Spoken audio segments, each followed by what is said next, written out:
Hi friends, welcome to my channel. இந்த வீடியோவில் நம்ம இந்த ஒன் சைடு ஹோல் சீக்வென்ஸ் வச்சு ஒரு ப்ரூச் ஒர்க் பண்ணலாம். இது ஃபுல்லாகவே என்னோடய ஐடியாவில் நான் ரெடி பண்ணது. எனக்கு ரொம்பவே பிடிச்சிருந்ததும் கூட. இது நம்ம ஸ்லீவில் பண்ணும்போது அழகாக இருக்கும். நெக்ஸ்ட் வந்து ஒன் சைட் மட்டும் ப்ளவுஸில் பண்ணும்போதுமே நமக்கு அழகாக இருக்கும். எனக்கு இது ரொம்ப பிடிச்சிருந்தது.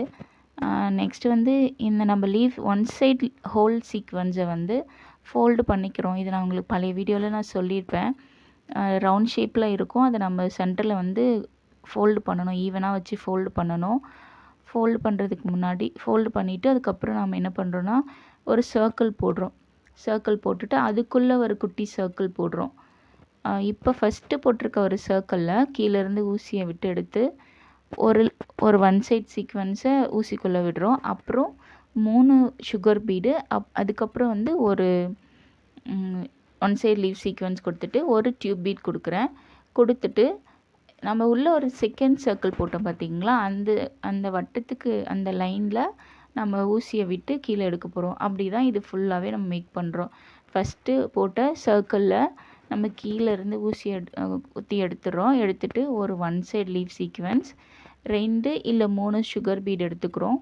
நீங்கள் 4 கூட எடுத்துக்கலாம், அது நல்லா இல்லை, நான் போட்டு பார்த்தேன். 3 சுகர் பீட் எடுத்துக்கோங்க. அதுக்கப்புறம் மறுபடியும் வந்து ஒரு ஒன் சைடு லீவ் சீக்வென்ஸ், ஒரு டியூப் பீட், இது எல்லாத்தையும் ஒரே டைமில் நீங்கள் நூலில் ஊசியில் விட்டு எடுத்துகிட்டு அதை அப்படியே கொண்டு போய் செகண்ட் சர்க்கிள் போட்டிருக்கோம் பார்த்திங்களா, நடுவில் ஒரு குட்டியாக சர்க்கிள், அந்த சர்க்கிள் கோட்டில் உள்ளே விட்டு வெளியே இழுக்க போகிறோம். அவ்வளோதான். இதே தான் நம்ம இது ஃபுல்லாகவே போட போகிறோம். நம்ம போடும்போது ஃபஸ்ட்டு ஒன் சைட் சீக்வென்ஸ் போட்டதெல்லாம் ஒரு சர்க்கிள் மாதிரி அழகாக வரும். அப்புறம் 3 சுகர் பீட்க்கு அப்புறம் ஒரு ஒன் சைட் சீக்வென்ஸ் போட்டோம் பார்த்திங்களா, அதெல்லாம் ஒரு லைன் ஃபார்மில் வரும். ஒரு டியூப் பீட் எடுத்து அந்த உள் சர்க்கிள்குள்ளே கொடுத்தோம் இல்லைங்களா, அது ஒரு லைன் ஃபார்மில் வரும்.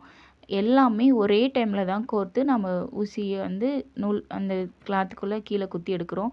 தனித்தனியாக ஒவ்வொரு ஸ்டிச்சுக்கும் ஒவ்வொரு பீடுக்கும் ஒவ்வொரு ஸ்டிச்சஸ் கிடையாது. ஒரு டைம் ஃபஸ்ட்டு சர்க்கிள் எடுத்து உள்ளே விட்டுட்டு வெளியே எடுத்தோன்னா எடுத்துட்டு அதுக்கப்புறம் உள்ளே போட்டிருக்க சர்க்கிளில் கொண்டு போய் ஊசியை குத்த போகிறோம். அவ்வளோதான்.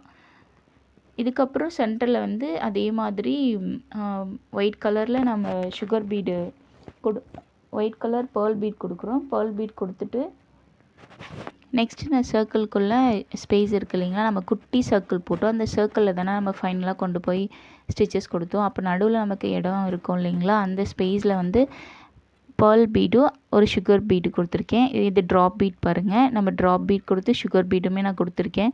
சும்மா கொடுத்து பார்த்தேன். சுகர் பீட் விட அந்த பேர்ல் பீட் ரவுண்ட் சைஸோட நமக்கு ட்ராப் பீட் இன்னுமே நல்லா இருந்தது. இதுதான் ஃபினிஷிங் ஒர்க் பாருங்கள். இது எனக்கு ரொம்பவே பிடிச்சிருந்தது. உங்களுக்கு என்னோடய வீடியோ பிடிச்சிருந்தா சப்ஸ்கிரைப் பண்ணுங்கள், ஷேர் பண்ணுங்கள், சப்போர்ட் பண்ணுங்கள். உங்கள் ஃப்ரெண்ட்ஸுக்கு ஷேர் பண்ணுங்கள். கிளாஸஸ்க்கு யாருக்காவது இன்ட்ரெஸ்ட் இருந்தாலும் கிளாஸ் ஜாயின் பண்ணிக்கலாம். என்னோடய நம்பர் வந்து என்னோடய சேனலில் இருக்குது, சர்ச் பண்ணி பார்த்து எனக்கு மெசேஜ் பண்ணுங்கள். See you in next video.